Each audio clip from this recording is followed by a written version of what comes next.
I mean, what a moment. Thank you so much, everyone, and thank you everyone who's spoken, Cressida, you in particular, for coming and sharing your thoughts with us. We could not be more grateful. Ladies and gentlemen, I think you know I'm a broken record on this topic, so I should apologize in advance, but there's some history to this, and I think it might be worth touching on it for briefly. Those of you with long memories will recall that 800 years ago, there was a huge dust-up in the then town of Oxford, and some of the scholars decided to leave. As they walked out, they came to a crossroads. They could have turned left. They could have traveled 90 miles and set up in Hereford. Instead, they turned right. They traveled 90 miles and they founded Cambridge University. I mean, what a blunder. What can you say? Schoolboy error, I think we can all agree. And one can see why they did that, though, in their terms, because Herefordshire at that time was something of a war zone. The cathedral had been burnt down by Welsh raiders around the time of the Norman conquest, and it had taken a century to be rebuilt. As Cressida said, it's had quite an interesting career, this building we're all in at the moment. The Marcher Lords built their castles to keep out these same marauding Welshmen.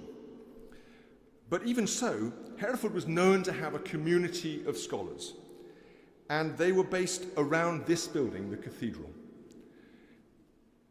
Over time, things started to calm down. In the year 1189, Hereford received its civic charter. You can still see that charter in the town hall. And academically, the scholars of Hereford were building a national reputation for this city. They specialized in all 7 liberal arts. The medieval trivium, as it was called, of grammar, logic, and rhetoric, which trained them to reason, to communicate, and to argue effectively.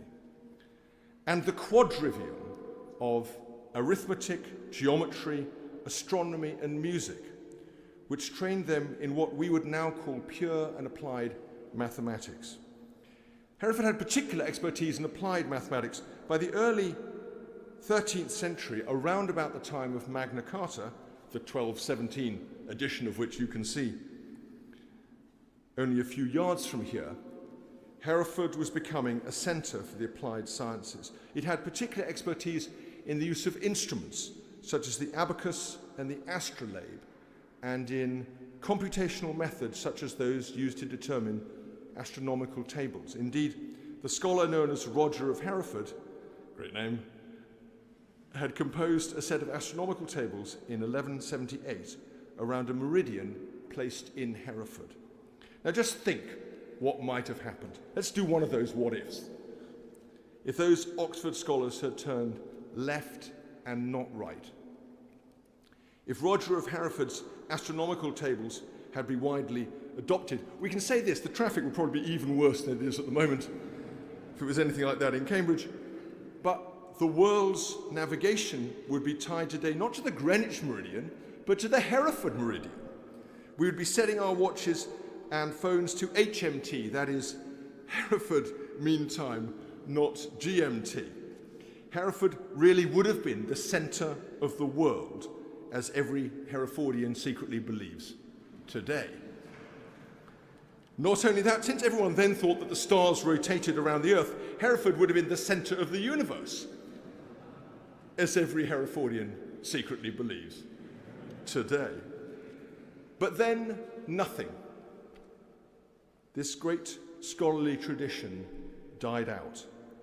2 universities grew up, in Oxford and Cambridge, which vigorously and effectively suppressed any other universities in England for 600 years. They do these things differently in Scotland.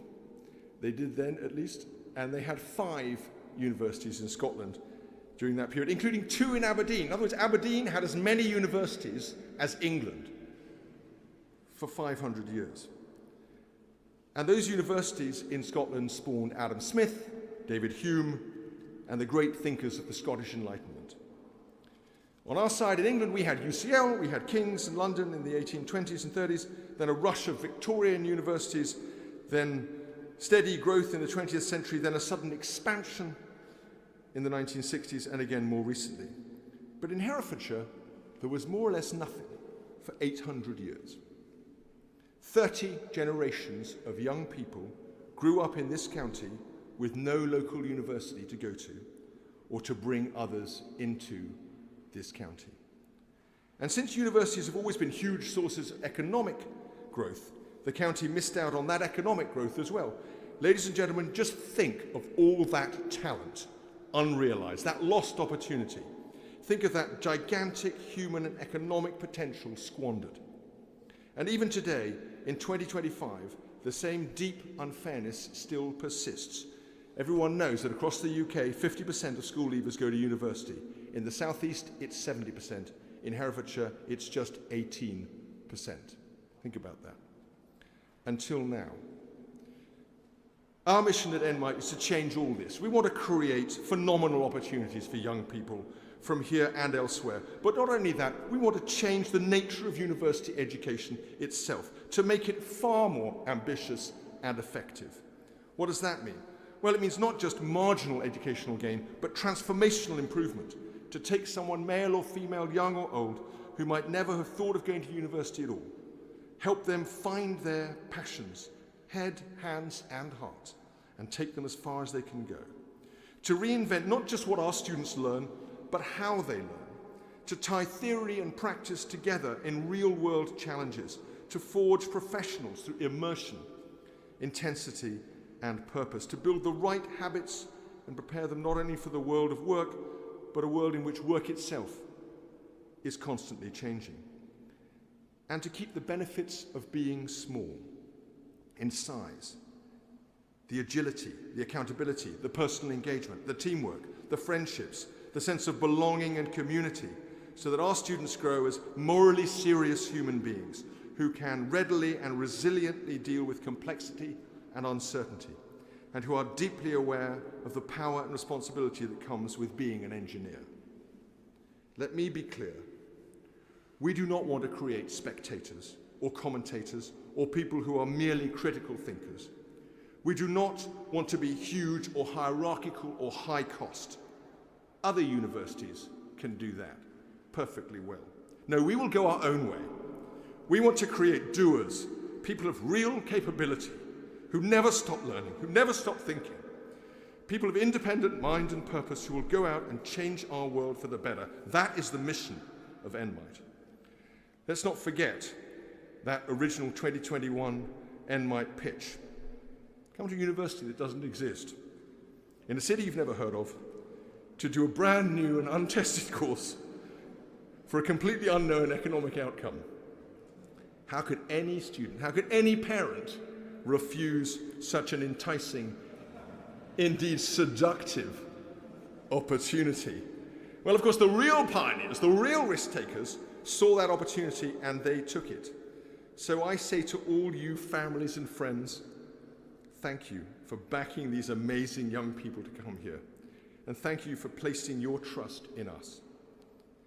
You and they had the courage to choose a different path. I say to our brilliant Karen and David, to our staff, our trustees and our partners, past and present, thank you for your commitment, for your imagination and your drive and the superb work you have done. We wouldn't be at Blackfriars if Herefordshire Council hadn't allowed us and enabled us to occupy that building. We wouldn't be able to build our new space at Skylon Park if we hadn't benefited from great leadership across government. But so much more has come from other sources as well. Thank you. This is Act 1, the end of the beginning. Now the real work of growth begins. I say to our donors and supporters and everyone gathered here today, remember those 800 empty years, those 30 generations of lost opportunity in Herefordshire. Please continue to give us your unstinting help and support so that we can honour the memory of those countless thousands of local people who were never given the opportunity they deserved.